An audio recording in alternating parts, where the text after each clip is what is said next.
আসসালামু আলাইকুম ওয়া রাহমাতুল্লাহি ওয়া বারাকাতুহু। সম্মানিত প্রিয় দর্শক মণ্ডলী, আমি আপনাদের সামনে সতর্ক বার্তা হিসেবে কয়েকটা কথা বলার ইচ্ছে করেছি। আপনাদের কাছে বিনীত অনুরোধ থাকবে, আমার কথাগুলো শুরু থেকে শেষ পর্যন্ত ধৈর্য সহকারে শোনার চেষ্টা করবেন। আশা করি যদি আমরা ধৈর্য সহকারে কথাগুলো শুনি, তাহলে এখান থেকে কয়েকটা তথ্য, কয়েকটা বিষয় সম্পর্কে আমরা জানতে পারবো। আমার প্রিয় বন্ধুগণ, বিগত কয়েকদিন আগে আমাদের বাংলাদেশের একজন প্রখ্যাত আলেমে দ্বীন হযরত মাওলানা মুফতি হাবিবুল্লাহ মাহমুদ কাসেমি সাহেব, উনি রোড অ্যাক্সিডেন্ট করেছেন, গাড়ি অ্যাক্সিডেন্ট করেছেন, গুরুতর আঘাতপ্রাপ্ত হয়েছেন। একটা চোখে তিনি প্রচন্ড ধরনের আঘাত পেয়েছেন, হাতে আঘাত পেয়েছেন, পায়ে আঘাত পেয়েছেন, শরীরের বিভিন্ন অংশে তিনি আঘাত পেয়েছেন। হাবিবুল্লাহ মাহমুদ কাসেমি সাহেবের অ্যাক্সিডেন্টের পর এর পরের দিনই আমরা আরেকটা অ্যাক্সিডেন্টের সংবাদ শুনতে পারলাম। আমাদের বাংলাদেশের একজন প্রখ্যাত দাঈ ইলাল্লাহ হযরত মাওলানা মুফতি মাহমুদুল হাসান গনবী হাফিজাহুল্লাহ তাআলা, তিনিও অ্যাক্সিডেন্ট করেছেন। পর দুইটা অ্যাক্সিডেন্ট সংবাদ শুনে আমাদের হৃদয়টা ব্যথিত হয়েছে, ভারাক্রান্ত হয়েছে। আমরা মনে অনেক আঘাত পেয়েছি, মানসিকভাবে অনেকটাই দুর্বল হয়ে গেছি।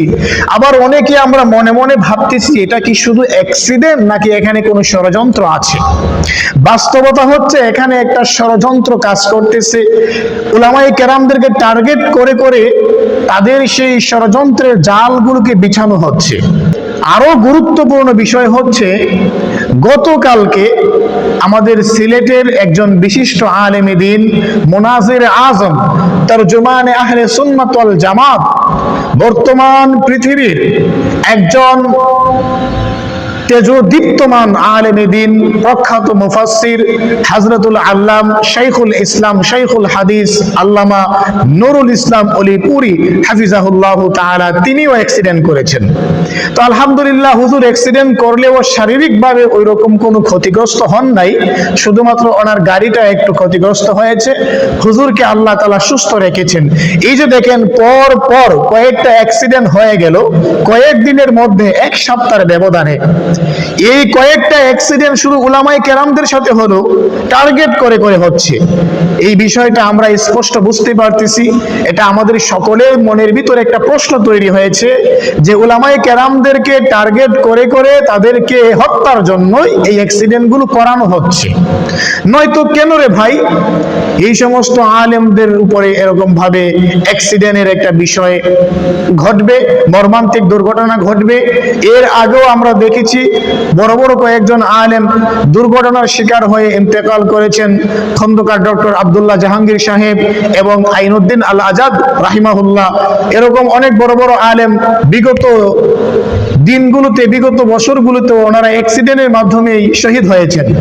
তো এখান থেকে আমাদের ভিতরে একটা প্রশ্ন জাগে, প্রশ্ন তৈরি হয়, এই যে এক সপ্তাহের ব্যবধানে তিনজন বড় আলেম অ্যাক্সিডেন্টের শিকার হলেন, দুর্ঘটনার শিকার হলেন, এটা কি শুধুমাত্র অ্যাক্সিডেন্ট, শুধুমাত্র দুর্ঘটনা, নাকি এখানে কোনো ষড়যন্ত্র কাজ করতেছে?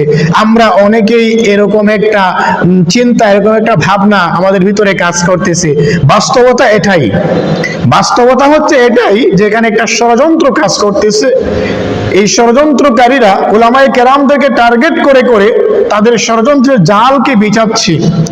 উলামায়ে কেরামদের দিনের ভিতরে একটা ভয় ঢুকে দিচ্ছে। উলামায়ে কেরামগণ গভীর রাতে ওয়াজ মাহফিল করে দ্বীনের দাওয়াত, দ্বীনের প্রচার করে যাচ্ছেন। সেই সমস্ত আলেমদেরকে দুর্বল করার জন্য, সেই সমস্ত আলেমদের গতিবিধিকে রুখে দেওয়ার জন্য ষড়যন্ত্রকারীরা ষড়যন্ত্রের মাধ্যমে উলামায়ে কেরামদের মুখকে স্তব্ধ করতে চাচ্ছে। তবে যতই ষড়যন্ত্রকারীরা চেষ্টা করুক না কেন, আমাদের মুখ, আমাদের জবান কখনো বন্ধ হবে না। আমরা এক আল্লাহর গুণগান গেয়েই যাব মৃত্যু পর্যন্ত।